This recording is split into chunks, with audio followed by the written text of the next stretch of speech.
Welcome to Business Spotlight series. I'm Paul McCarthy, and today I'm joined by Chris Thornhill from Growth Animals. Chris, it's great to have you with us today. Can you start by telling us a bit about your business, please? Yeah, sure. Thanks for having me, Paul. Growth Animals is an ethical marketing agency, in that we are effectively an agency slash consultancy, and what we want to do is help businesses to grow their bottom line and their positive impact. So we specialize in a few areas like strategy, brand strategy, marketing strategy, visual identity, creative campaigns, digital marketing.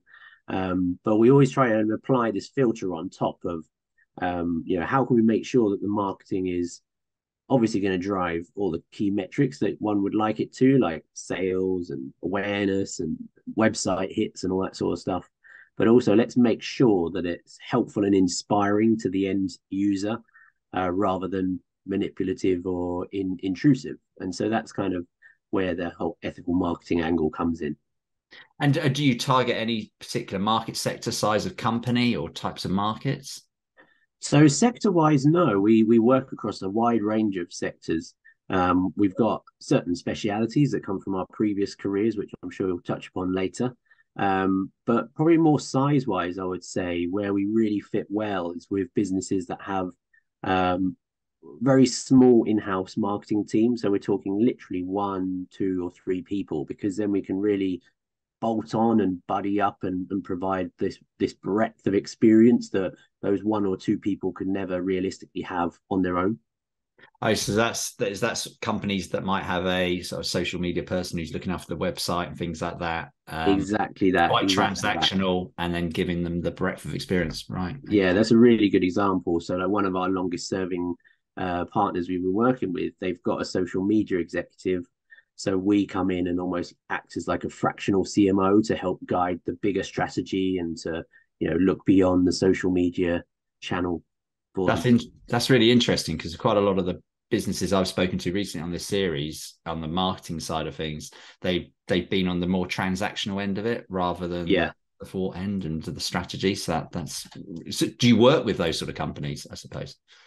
We do actually, yeah. That's a good question because we do work with them often when there's a bigger remit. So we will act as the sort of strategic guide, and then we'll pull in certain specialists for social media or email marketing or whatever it might be. Brilliant. Okay. And what about the backstory? Why did you start the business?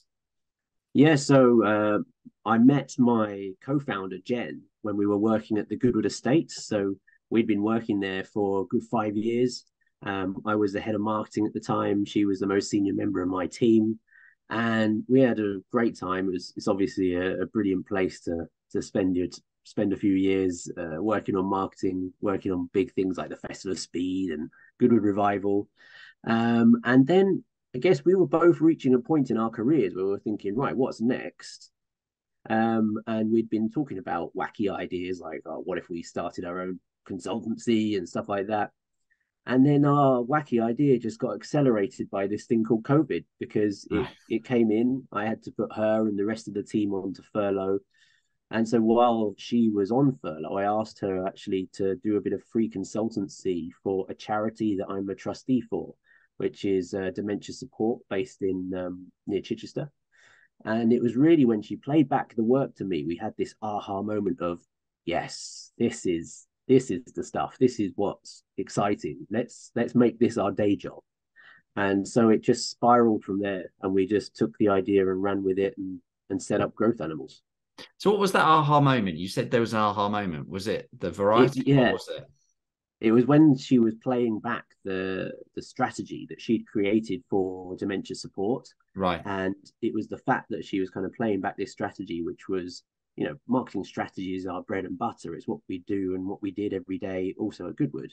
But applying it to something like dementia support, where it could have such an incredible impact to the people that they support, but also to helping them in their fundraising initiatives. It sort of made us feel right. We want to be doing more stuff like this. Right, that makes sense. So doing the bit that excited you about what you did at Goodwood, I suppose. Okay, and what's your secret sauce? What are you really good at? I guess what our secret sauce is the fact that we've come from uh, long careers in client side marketing. So prior to Goodwood, I had 9 years internationally with Carlsberg. Jen had 9 years in the luxury fragrance business. So we really have been there, done that, got the t-shirt. And so when we speak to businesses, unlike the majority of other agencies and even consultants out there, we know the pain points. We've been through those challenges that they have. And so we can really sort of get to grips with those challenges quickly and understand what are the key drivers and initiatives and activities that are going to help to solve those. Got you. Brilliant. And has there been a particular person that's inspired you during your career or since you've had your own business?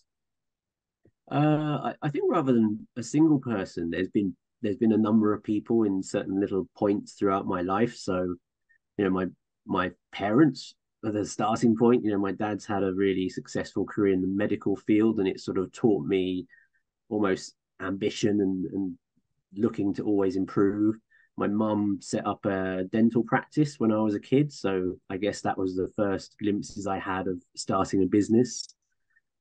There's been many managers I've had along the way who've been really good at sort of coaching and guiding me, but also even leaders out there in the real world. So, like for example, Barack Obama. I've always seen him as a really good inspiration as to how to lead people. So, sort of taking little bits from everywhere, I think.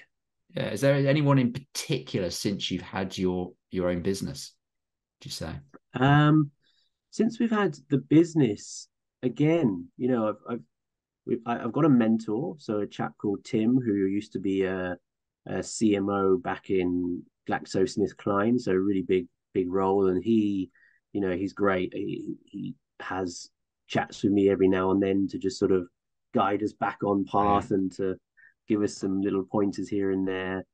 And I've also had chats with other agency owners as well. So people who perhaps done what we've done, but are 5 or 10 years ahead of us, just to understand what are the challenges and the things that we should be considering now.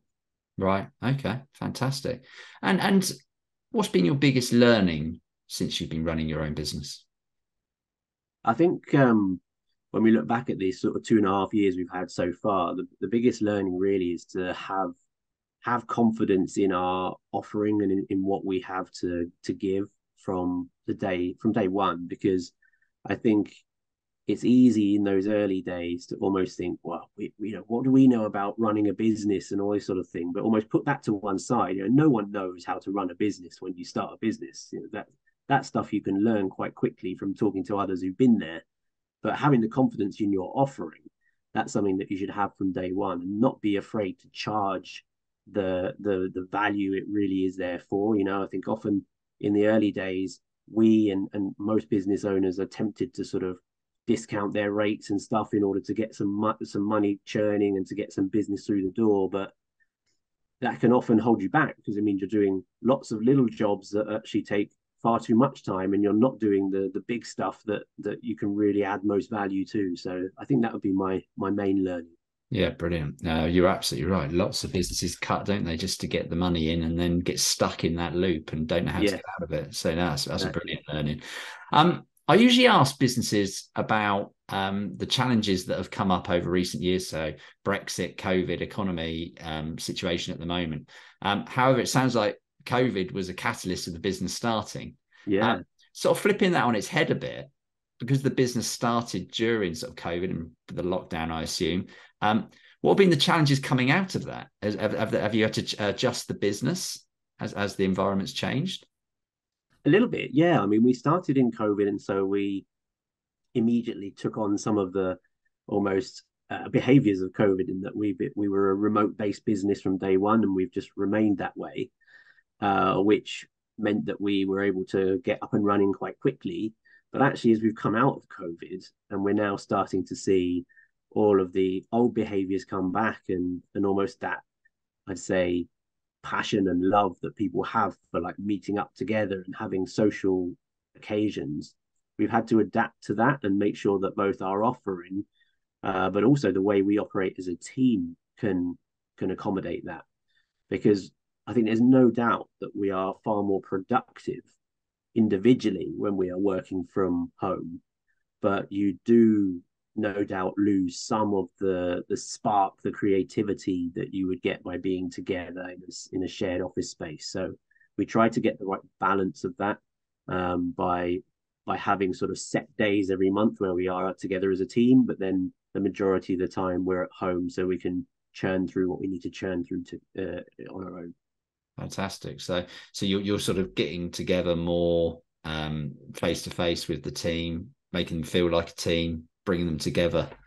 Exactly. And when we do come together, it's proper together time. It's not just sitting together doing work Yeah. individually.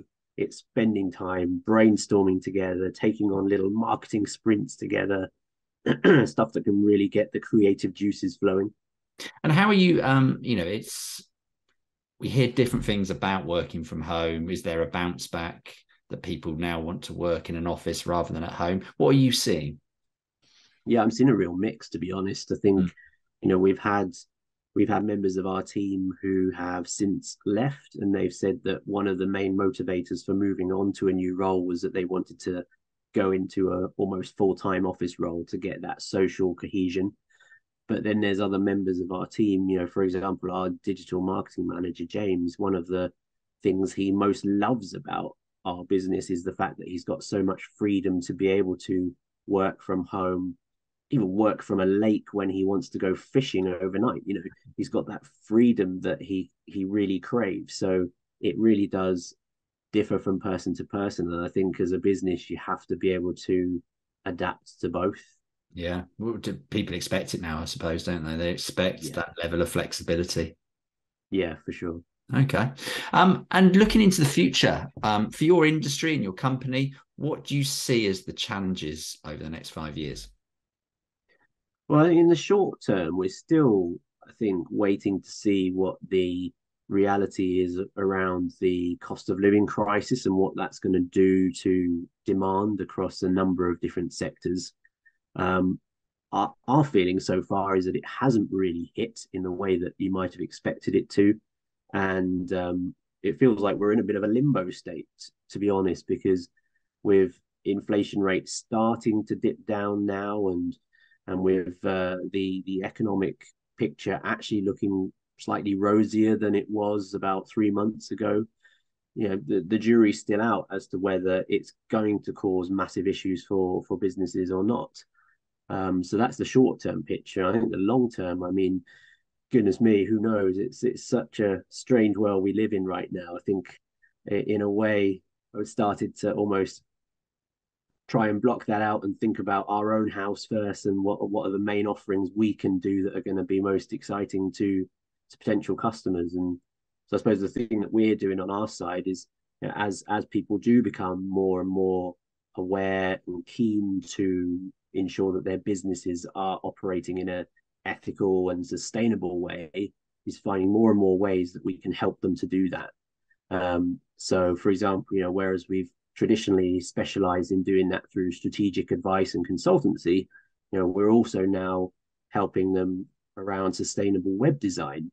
So, helping people to understand the carbon footprint of their website and the ways that you can design it to actually become a lot cleaner. And working with a number of great web developers that can help to then develop that on the back end. So, yeah, finding various solutions to make sure that we've got more and more ways that we can help businesses to operate in a sustainable and ethical way. And something that's come up quite a bit, and it's in the news all over, is the rise of AI. Is Yeah, that a challenge? It certainly seems to be a challenge in the marketing world. Is that something that you've been looking at as a challenge for the coming years? yeah, we've certainly been keeping our eye on it, and I think a lot of businesses are either scared of it and seeing it as a complete threat, or looking at how to embrace it to almost help the offering. And I think we're trying to look at it that way, and have dabbled in a few AI tools to see where it works, where it doesn't. So, for example, we have tried some copywriting tools, AI tools, and what we found with those is that they are helpful for developing a really quick starting point of copy. but they're no replacement for the human mind, the human creativity. So even if we get that base starting point, we still need a trained copywriter to then come in and add the magic, if you like. So I think, again, for the short to medium term, that's going to be how AI is most used certainly within the marketing industry. But in the long term, who knows? Because I guess the reality with AI is that it's going to be constantly teaching itself to become better and better. So at some stage, it might overtake the human mind, but who knows? It's interesting that you called it a tool. I've heard people call it solutions and things like that. So it's interesting you call it a tool, that something is in your armory of things that you can use and make better. So that's an interesting way to look at it. What about over the next 5 years, your aspirations for Growth Animals? Where's the business going? Well, we're just in the process of being evaluated to become a B Corp. So we're hopeful we'll get that accreditation soon, and that'll be a really nice sort of stamp of approval of us, how we're making a positive impact in the world. And so we then want to really take that forward and work with more and more businesses that are wanting to do good things. And almost by association, by working with all these great businesses, we can therefore have a positive impact on the world, whether that be through environment, through social change, through community action. We try to make sure that everything we do has a positive side effect. So when we win new business, we make donations to different causes across the world, and we ask our team to choose which ones mean something to them. We're also a carbon positive workforce. We make contributions to ecology, so that we plant trees, we do carbon offsetting. We also look at how we can have better impact with using recycled materials for our show stands or whatever it might be. So it's really about growing our business, yes, and obviously generating more revenue for Growth Animals as a business, but then having more positive impact by doing that at the same time, so that it's something that we can feel proud of, and our kids can feel proud of, and all that sort of thing. Brilliant. Okay. And if you could start again, go back to that day one when you started the business, what would you do differently? I think it goes back to that previous question around the learning, and I would really make sure that we had the confidence to sort of stick to our guns and be really clear about what our value offering is, and effectively not waste too much time with little bits here and there that are going to take up too much time and distract us from the bigger goals. So ignoring those distractions. Yes, exactly. We all have them, don't we? We certainly do. Okay, and going back as well, what would your advice be to your 18-year-old self? I think I'd probably tell my 18-year-old self to calm down a bit, to realize that winning's not everything, and that you don't need to sort of take over the world at the age of 18 or at the age of 21.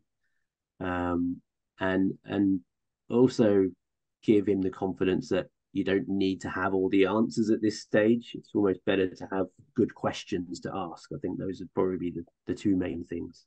Brilliant. I love that. Good questions to ask. That's because that's the thing, isn't it? People just jump into everything rather than seeking knowledge. And probably at 18, we all did that, didn't we? And that was part of being 18. Yeah. And is there anything particular you're working on at the moment? Any projects or anything like that you'd like to elaborate on at all?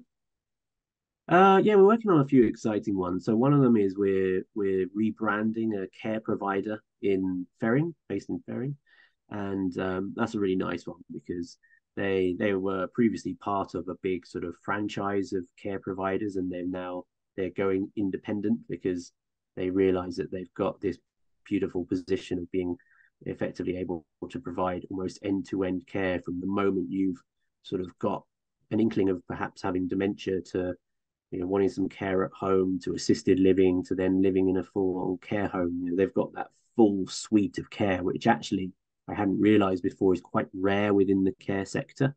So we're helping to rebrand them, make them have this positioning that really brings that to life and makes them feel really welcoming and supportive, which they are as an organization. completely separate to that, we're also working with a wildlife reserve in Norfolk, Wow. and and they're an incredible place. They're really single-mindedly wanting to bring back endangered and even extinct species of deer and birds. And so we're helping to sort of promote them and their message, and bring more people onto their estate. And then one that we're going to start on soon, which we're really excited about, is a consultancy that specializes in EDI, so equality, diversity, and inclusion. And Wow. they're actually creating an accreditation that businesses can get for that, to sort of prove that they are really strong within this area. So we're helping to develop that accreditation and brand for them. So that should be great fun. So that's a real diverse bunch of projects you're talking about. Yeah. Is what you said at the beginning, wasn't it? That I take it the wildlife reserve wasn't about, they didn't come to you because of your name. Then No, exactly. That was a coincidence. it might have helped along the way at some point. That's Yeah. great, and it really does, just emphasize the point. It does show the breadth of sort of projects that you can work on, and that I suppose there's no industry that doesn't need your help. Yeah, yeah. Theoretically so. um, if people want to get hold of you, Chris, what's the best way to contact you? So you can find me on LinkedIn, Chris Thornhill, or alternatively, have a look at our website, growthanimals.com, and you can have a look at some of the stuff we do, and just pop us a message through there. That's great. Thank you very much, Chris, for your time today. It's been a pleasure talking to you, and all the very best with the future. Thank you, Paul. It's been good fun. Thanks a lot. Have a good day. All right. Cheers.